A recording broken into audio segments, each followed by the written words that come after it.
Have some self respect. अगर सामने वाला इंसान तुम्हें घास नहीं डाल रहा ना, तो उसके ऊपर लात मारो, पार जाओ वहां से निकल के। कुछ लड़के मैंने देखी हैं, वो लड़कियों को डीएम ही करते रहते हैं, कुछ लड़कियां वो पागलों की तरह डीएम करते रहते हैं। भाई सामने वाला इंसान तुम्हें घास नहीं डाल रहा ना, तो उसको छोड़ो, उस इंसान को। सीधी सी बात है। खुद की ना एक इज्जत होनी चाहिए इंसान की। Have some self respect. अपना जो ईगो है, अपना प्रेस्टीज है, सेल्फ रिस्पेक्ट है ना, वो सर्वोपरि होना चाहिए इंसान का। कि किसी की औकात ना हो तुम्हारे ऊपर उंगली उठा दे या तुम्हें कुछ बोल के चला जाए। इतनी तो अपनी वो रखो इज्जत कम से कम। क्योंकि इज्जत ही तो इंसान के पास मेन होती है। पैसे वैसे तो आ जाते हैं, पैसे आज हैं कल नहीं है, लेकिन एक बार तुम्हारी इज्जत चली गई फिर वो कभी लौट के नहीं आ सकती। वो हमारे लिए ऐसा होता है कि जो इज्जत होती है ना इंसान की, वो दूसरों की नजरों में गिरने से पहले ना खुद की नजरों में गिरती है। तो हमेशा इस चीज का अपने को ध्यान रखना है कि खुद की जो इज्जत है ना करनी है, और खुद से पॉजिटिव टोन में बात करना है। ऐसा नहीं है खुद से बदतमीजी से कैसे भी बात कर रहे हैं। उसके बाद हमारा अगला पॉइंट आता है कैसे हमें इन चीजों से बाहर निकलना है। उसके ये पॉइंट काफी इंपॉर्टेंट है, मुझे काफी अच्छा लगा था पॉइंट, इससे मुझे काफी बेनिफिट भी हुए थे। इस पॉइंट का नाम है मेक योर सेल्फ बिजी। अपने आप को ना बिजी रखना पड़ेगा अपने को। अपना पूरे दिन का एक शेड्यूल होना चाहिए, 24 घंटे पूरे की पूरे ऑक्यूपाई होनी चाहिए। देखो मेरे साथ क्या हुआ था, जब मेरी लाइफ के रास्ते लगने शुरू हो गए थे ना, तो मैंने क्या किया, दूसरों की हेल्प करनी शुरू कर दी थी। अब तो एक ग्रुप वगैरह कम्युनिटी अलग ही जो पैशन था वो अर्निंग वगैरह में कन्वर्ट हुआ। बट इससे पहले ऐसा कुछ भी नहीं था। इससे पहले मैं सेल्फलेस होकर लोगों की हेल्प करता था, क्योंकि मुझे ऐसा लगता था कि यार दूसरों से मैं बात कर रहा हूँ, उनकी हेल्प कर रहा हूँ, मुझे अंदर से ही अच्छा फील होता था। तो चाहे एनिमल है, चाहे कोई लोग हैं, तो उनकी बहुत हेल्प करता था मैं। तो उस टाइम पे हेल्प करता करता अपने को बिजी भी रखता था मैं। बट ये चीजें हैं कि अगर आपको खुद को बिजी रखना है ना, तो आपको अपने लिए 8 से 10 घंटे ना एक अलग से निकालने पड़ेंगे। अलग से कैसे निकालने पड़ेंगे कि रात को सोने से पहले आप अगले पूरे दिन का शेड्यूल बना लो। एक रफ आइडिया ले लो 24 घंटे का। जैसे मैंने लास्ट जो सेशन लिया था, तो उसमें जो टाइम मैनेजमेंट का था, तो उसमें मैंने बात की थी ना टाइम मैनेजमेंट के सेशन में, जो टाइम ट्रेवल मेथड की मैंने बात की थी। तो उसमें बेसिकली यही था कि रात को सोने से पहले अपने पास में ना पूरा अगले दिन के 24 घंटों का एक रफ शेड्यूल होना चाहिए। ऐसा नहीं है कि पूरा का पूरा आप रोबोटिक बन जाओगे और पूरा ये शेड्यूल को अचीव दे मारोगे। ऐसा कभी नहीं होता भाई।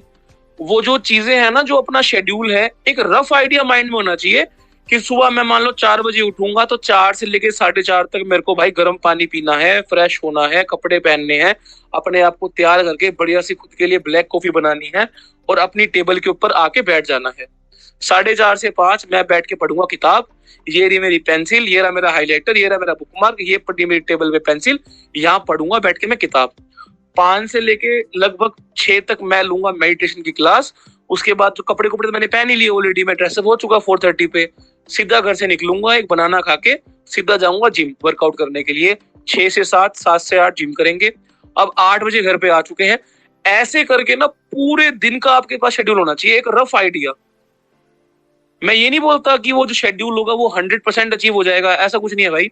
लेकिन सुबह के 4 से लेके सुबह का 8 तक तुम्हारे अपने हाथ में है। 4 घंटे जो बदलते तुम्हारी जिंदगी। तो इन 4 घंटों को अपना बढ़िया इस्तेमाल करो। कुछ टाइम दिन का ऐसा रखो जो तुम्हें हर हाल में करना ही करना है, उसमें कॉम्प्रोमाइज नहीं करना, ठीक है।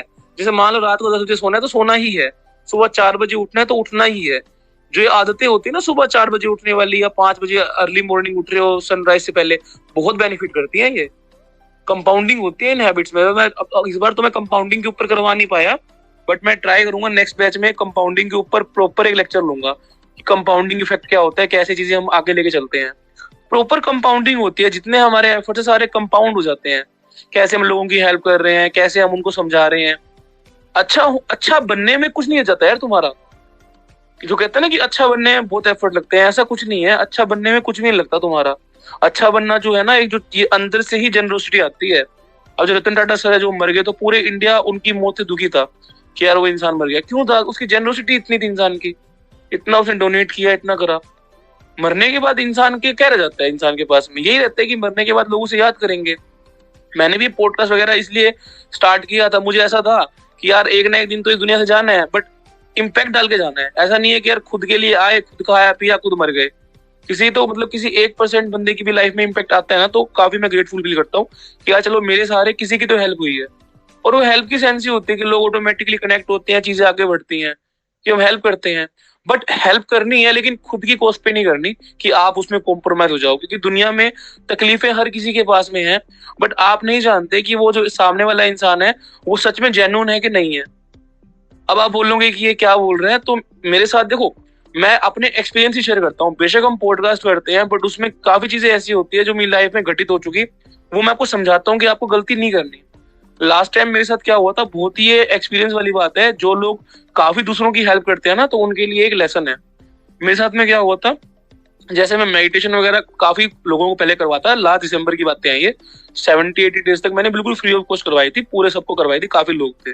तो वहां पे कोई एक लड़की थी, तो वो मेरे को बोलती कि मतलब मैं बहुत परेशान हूँ, उसकी मम्मी की डेथ वगैरह हो गई थी, तो काफी वो मेंटली डिप्रेस थी। तो वो मेरे को बोलती कि आप मुझे काउंसिल कर दो। तो मैं बोला I am not a professional, मैं काउंसिल वगैरह नहीं करता। तो उसको मैं अवॉइड कर रहा था, बट वो काफी ज्यादा परेशान थी, उसने मेरे को रिकॉर्डिंग वगैरह भेजी, तो उसमें वो रो रही थी। तो मैं बोला कोई बात नहीं। तो मैं सुबह जाता था वॉक पे, जैसे अभी जाता हूँ ना वॉक पे, तो मेरी वॉकिंग की जो हैबिट है काफी पुरानी है। तो मैं सुबह सुबह निकलता था वॉक पे। तो मैं क्या करता था, चलो ठीक है यार वॉक पे निकल रहे हैं, वो लड़की ऑनलाइन है, तो मैं उससे कॉल पे बात कर लेता था। 7-8 दिन तक ऐसे चला, डेली मैंने उससे 1 घंटा बात कर ली फोन पे सुबह सुबह। मेरा पर्सपेक्टिव यही था, कोई बात नहीं यार, सामने वाले इंसान की हेल्प हो रही है, अब मुझे क्या पता सामने वाले के मन में क्या चल रहा है। तो ऐसे करते करते ना मुझे ऐसा समझ में आया डीप डाउन कि इस लड़की को ना मुझसे अट्रैक्शन हो रही है। उसकी बातों से, हरकतों से मैंने आइडिया लगाया, जैसे वो मतलब ओवर रिएक्ट कर रही थी ना कि मैसेज सीन क्यों नहीं कर रहे, उसने मेरे ऊपर ना पॉजेसिवनेस दिखाना शुरू कर दिया था। तो मैं समझ गया, मैं यार ये चीज ठीक नहीं हो रही, एक कदम पीछे लेते हैं। तो मैंने उसके मैसेज सीन करने बंद कर दिए। बट उस टाइम पे क्या हुआ, फैब फैब मार्च के बीच की बात है, हरियाणा में किसान आंदोलन हुआ था, तो सबका नेट ही बंद हो गया। तो उस टाइम घर पे वाईफाई लगा नहीं रखा था मैंने, तो मेरा जो परमानेंट कनेक्शन था वो खत्म हो गया। मेडिटेशन की जिम्मेदारी थी मैंने किसी और को सौंप दी। तो जो गैप हुआ ना 10-15 दिन का, तो वो लड़की होगी पूरी पागल। अब वो लड़की जिसमें बीच में ऑनलाइन आया ना, तो उसने मेरे को इतने सारे मतलब दुनिया भर के मैसेज कर रखे हैं मेरे को, और मतलब कि धोखा दे दिया, फलाना कर दिया। तो मैंने टाल दिया उसको, मैंने ब्लॉक मार दिया अपनी साइड से। तो दोबारा से उसने न्यू आईडी बनाई, और फिर मेरे को वो डीएम कर रही है, अपनी फोटो दिखाओ, अपनी वीडियो दिखाओ। तो मैं उसको फिर ब्लॉक मार दिया। दोबारा फिर उसने न्यू आईडी बनाई, फिर यूजर नेम निकाला, फिर वो मेरे को डीएम कर रही है। अब वो पता क्या लिख रही है, तेरी माँ की, तेरी बहन की गंदी गंदी गालियां, तू तू अपने आप को समझता क्या है। मतलब मेरे को कर्ज कर रही है, जिंदगी में बर्बाद हो जाएगा, भगवान से प्रार्थना करूंगी तेरे को मौत मिल जाए, ये हो जाए वो हो जाए, कंप्लीटली आउट ऑफ माइंड। तो अब मेरे को वो चीजें पढ़ के बाद ना मेरे को बड़ा अंदर से अजीब लगा, क्योंकि यार मैं ऐसा इंसान हूँ कि मैं ना जल्दी किसी से बदतमीजी वगैरह नहीं करता, चाहे वो लड़का है। लड़कों से तो खैर हो जाती है, लड़कियों से बिल्कुल नहीं करता मैं बदतमीजी वगैरह। तो इतना कोई लड़की मेरे को पहली बार बोल रही थी, तो मेरे को बड़ा उस चीज से मुझे हर्ट हुआ। मैं भाड़ में गया, ग्रुप वगैरह किसी को नहीं करानी, टिक्का नहीं लगा लोगों का, जिसको जो करना है करे, मैं इस चीज से आउट हूँ। तो वहां से मैं इन चीजों से मैंने ब्रेक ले लिया कि यार किसी की हेल्प नहीं करनी, लोग सारे ऐसे कैसे हैं, सब अपना निकाल के धक्का मारते हैं। अब जरा ये सोचो कि उस केस में मेरी क्या गलती है। इंसान सेल्फलेस होकर हेल्प कर रहा है, कॉल पे भी समझा रहा है उसको, अपना टाइम बर्बाद भी कर रहा है, दिन में शाम को मेडिटेशन भी करवा रहा है, और सामने वाले को सुनने को क्या मिल रहा है, कर्सिव वर्ड्स, कि मतलब ये क्या हो रहा है, क्यों हो रहा है। तो अपने को दूसरों की हेल्प करनी है, बट अपने को ये नहीं पता ना कि सामने वाला इंसान कौन है। अब तुम सामने वाले की हेल्प तो कर रहे हो, चाहे लड़का है चाहे लड़की है, और उसके बाद क्या होने वाले तुम नहीं जानते ना। तो ज्यादा हेल्प करने के चक्कर में अपने अपने आप को बर्बाद नहीं करना भाई, ये चीज हमेशा ध्यान रखना। चाहे लड़का है चाहे लड़की है, इतनी हेल्प करो जितनी की रिक्वायर्ड है, ओवर हेल्प किसी की नहीं करनी। ये भी एक लेसन है। उसके बाद में हम अगला पॉइंट की बात करते हैं, जो बहुत ही इफेक्टिव पॉइंट मुझे लगा अपने जीवन में, क्योंकि मैं इस चीज का पहले इतना बड़ा फैन नहीं था, लेकिन लॉ ऑफ अट्रैक्शन को समझने के बाद में समझा ना मैंने, एनर्जी वगैरह का सिस्टम होता है। तो एफर्मेशंस, जो हम एफर्मेशंस करते हैं ना, वो बहुत ही तगड़ी चीज है। बट तगड़ी जब है जब आप सेम एफर्मेशंस को हर रोज रिपीट करते हो, सेम टाइम के ऑलमोस्ट। आप भी नोटिस करना कि जो आप मॉर्निंग में एफर्मेशन करते हैं ना, उसका पर्टिकुलर टाइम है, 5:40 के बाद ही करता हूँ मैं। उस पर्टिकुलर टाइम फ्रेम में करता हूँ, 5:40 से 45 के बीच में। अब आप में से कभी किसी ने मुझसे ऐसे क्यों नहीं पूछा कि यार आप हमेशा उसी टाइम पे कराते हो, ना आगे कराते ना पीछे कराते। देखो ऐसे होता है कि समय की ना एक महिमा होती है। जब हम कभी साधना करते हैं ना, जैसे मॉर्निंग का जो सिस्टम आप करते हैं, ये एक पर्टिकुलर साधना है।